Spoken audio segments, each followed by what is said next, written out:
தமிழ்நாடோட 223வது தொகுதி ஆலங்குளம். இது தமிழ்நாட்டுல இருக்கிற 4 வேக்கன்ட் கான்ஸ்டிட்யூன்சிஸ்ல இதுவும் ஒரு தொகுதி. PH மனோஜ் பாண்டியன் EDMKல இருந்து DMKக்கு போய் ஜாயின் பண்ணிருக்காரு. பொலிட்டிக்கல் வைஸ் இது ரொம்ப பெரிய ஒரு ஷிஃப்ட். இந்த பொலிட்டிக்கல் சேஞ்ச் DMKக்குள்ள எவ்வளவு பெரிய ஷிஃப்ட் அண்ட் சேஞ்சஸை கிரியேட் பண்ணும் அண்ட் நாடார சமூக மக்கள் இங்க எவ்வளவு பெரிய ரோல் பிளே பண்றாங்க அப்படின்றத வாங்க பார்க்கலாம். இங்க நடந்த 12 எலெக்ஷன்ஸ்ல AIADMK 5 டைம்ஸ் வின் பண்ணிருக்காங்க, DMK 4 டைம்ஸ் வின் பண்ணிருக்காங்க, காங்கிரஸ் 2 டைம்ஸ் வின் பண்ணிருக்காங்க அண்ட் மற்ற பார்ட்டிஸ் ஒரு டைம் வின் பண்ணிருக்காங்க. 2016ல நடந்த எலெக்ஷன்ல DMKவை சேர்ந்த டாக்டர் பூங்கோதை ஆலண்டி அருணா வின் பண்ணாங்க அண்ட் 2021 எலெக்ஷன்ல PH மனோஜ் பாண்டியன் ADMKல இருந்து வின் பண்ணாரு. ஆலங்குளம் தொகுதியோட before SIR revision voters 2,67,167 and after SIR revision 25,366 deleted entries மட்டுமே இருந்திருக்கு. Final voters count 2,51,388. ஆலங்குளம் தொகுதியில் நாடார் சமூக மக்கள் தான் மிக அதிக அளவில் உள்ளனர். சோ நீங்க சொல்லுங்க சார், ஆலங்குளம் பகுதியில பொட்டன்ஷியல் கேண்டிடேட்ஸ் யாரு?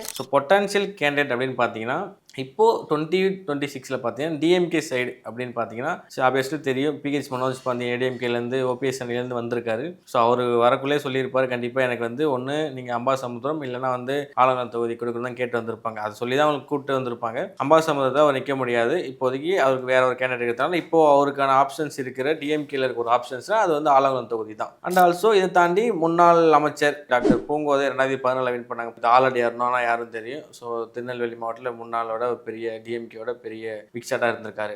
ADMKவை பொறுத்த வரைக்கும் அவங்க பெரிய கேண்டிடேட் யாரும் இல்லை. ஏன்னா மனோஜ் பாண்டியன் தான் அவங்க அப்பா முன்னாள் சபாநாயகர். ஸோ எல்லாருக்குமே தெரியும், அவங்க தான் பெரிய ADMKல பெரிய முகமாக இருந்தாங்க. அவங்களே இப்போ வந்ததுக்கப்புறம் ADMKல அங்கே பெரிய முகம் ஆலங்குளத்தில் இப்போ யாரும் இல்லை. அதனால் ஆலங்குளத்தில் மீண்டும் பெரிய முகத்துக்கு கேண்டிடேட் கொடுக்கறதுக்கு சான்சஸ் ரொம்ப கம்மி.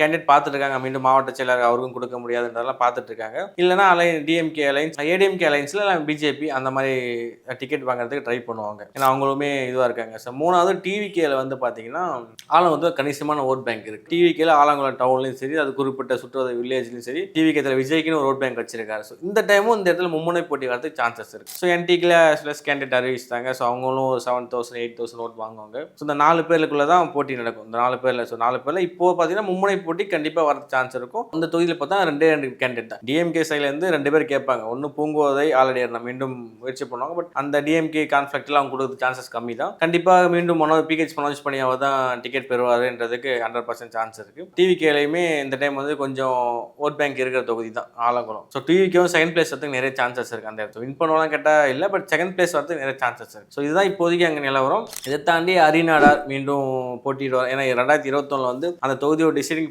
ஃபேக்டர் மாற்றினது அரிநாடார் தான். ஸோ அவர் வாங்கின ஓட்டு மட்டுமே 37,000 ஓட்டு கிட்ட வாங்கினாரு. பட் ஆனால் இதில் இன்னொரு ஃபேக்டர் என்னன்னா 2021 மொத்தமாகவே அந்த தொகுதியோட மார்ஜினே வெறும் 3,000 ஓட்டு, 4,000 ஓட்டு தான். ஸோ பட் இவர் நாடார் ஓட்டை வாங்கினதுனாலே அந்த தொகுதி மனோஜ் பாண்டியனுக்கு சென்று விட்டது. எல்லாருமே தெரிஞ்ச ஒன்று தான். ஸோ இப்போ 26ல் இப்போ எப்படி மாறும்? ஸோ மீண்டும் ராக்கெட் ராஜா அவர்களே நாடார் சமுதாயத்தை சார்பாக போட்டியிட்டாருன்னா அந்த கணிசமான வாக்குகள் 20,000-30,000 கணிசமான வாக்குகள் அந்த யங்ஸ்டர்ஸ் எல்லாமே அதே மாதிரி அவங்களுக்கு ஓட் பேங்க் போகும். மீதி இருக்க ஓட்டு ஃபுல்லாமே DMK அலைன்ஸ்க்கு வரதுனால இந்த டைம் DMK தான் 100% வின் பண்ண சான்ஸ் இருக்கு. ஸோ இன்னும் கொஞ்சம் டஃபாக TVK அலைன்ஸும் மற்ற எல்லாமே ப்ராப்பராக ஒர்க் பண்ணால் கொஞ்சம் பேட்டில் கிரவுண்டாக மாறும். இப்போதைக்கு வெற்றியாப்பு யாருன்னு நீங்கள் கேட்டிங்கன்னா இப்போதைக்கு 70% DMKக்கும் ADMK அலைன்ஸ் 30% சான்சஸ் இருக்கு. ஸோ இதான் இப்போ உள்ள நிலவரம். ஓகே சார், ஆலங்குளம் தொகுதி மக்கள் ஸோ இதை பற்றி என்ன நினைக்கிறீங்க, யார் வின் பண்ணுவாங்க நீங்கள் நினைக்கிறீங்களோ கமெண்ட் செக்ஷனில் கமெண்ட் பண்ணுங்க.